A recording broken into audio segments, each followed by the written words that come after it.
Rick Santorum knows exactly who is to blame for gay marriage and gay acceptance. Will and Grace. A television show came on the air called Will and Grace. And look at it from that point on, because it wasn't just Will and Grace. Once that happened, others and others and others, and then the needle started moving. You talk to your children, they don't share the values you do when it comes to that issue.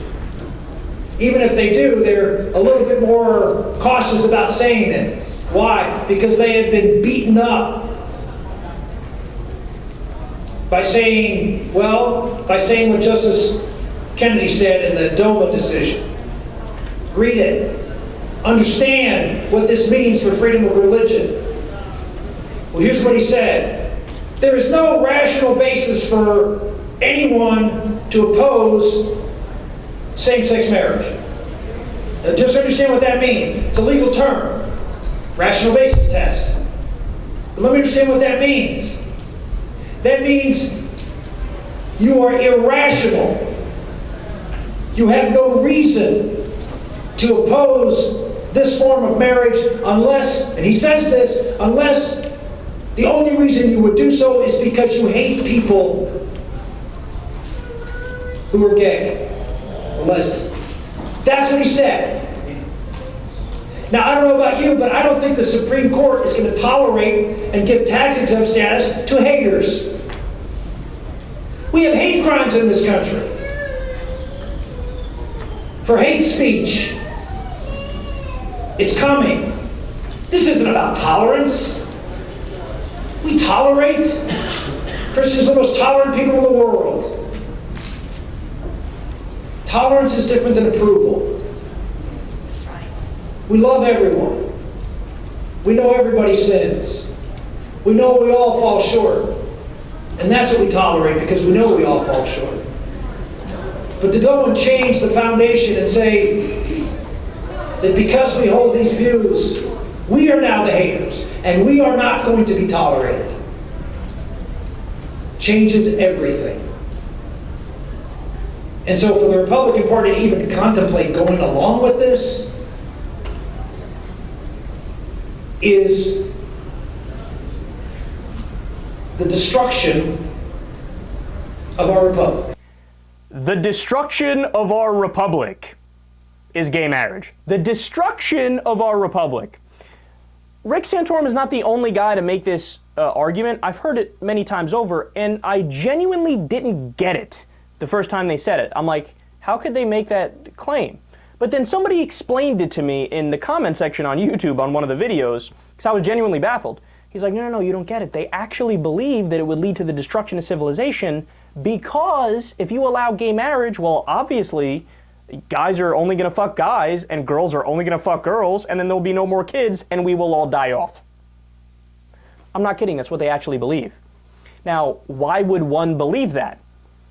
Because whoever advocates that is gay themselves. And they think, well, sure, I force myself to marry a woman even though I like dick and I'm a guy, but if you allow me to marry other guys, well, all bets are off. I might have to suck off Dave and Steve because, hey, it's Dave and Steve. Why would I marry a woman when I can marry Dave or Steve? Have you seen his ass?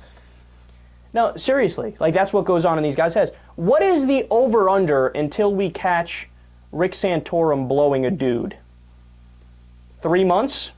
4 years? 2 years? Whatever it is. At some point, something is going to happen with Rick Santorum and the male genitalia, and it will be a news story.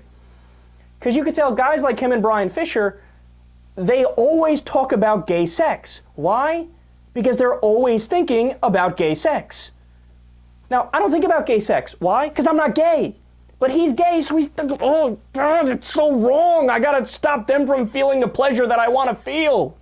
But look at the other points that he makes.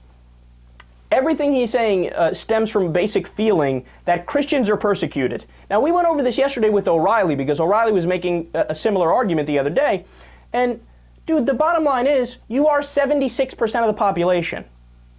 You are every single president that has ever been elected in the United States, Christian. And they're like, oh my God, we're so persecuted.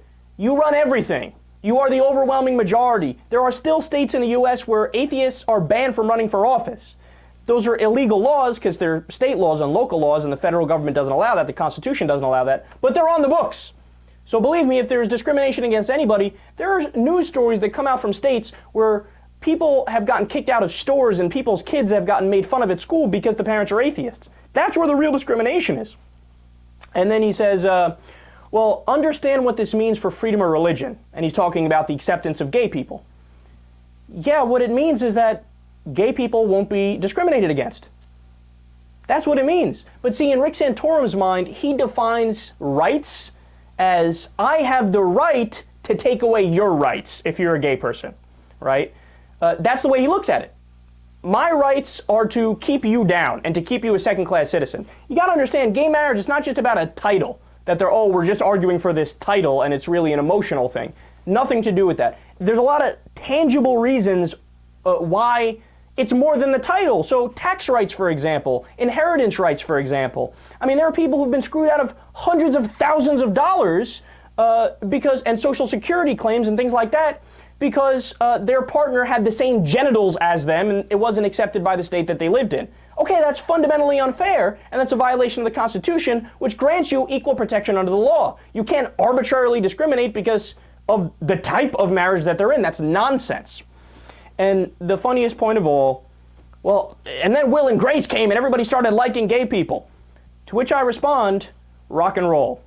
That's exactly right.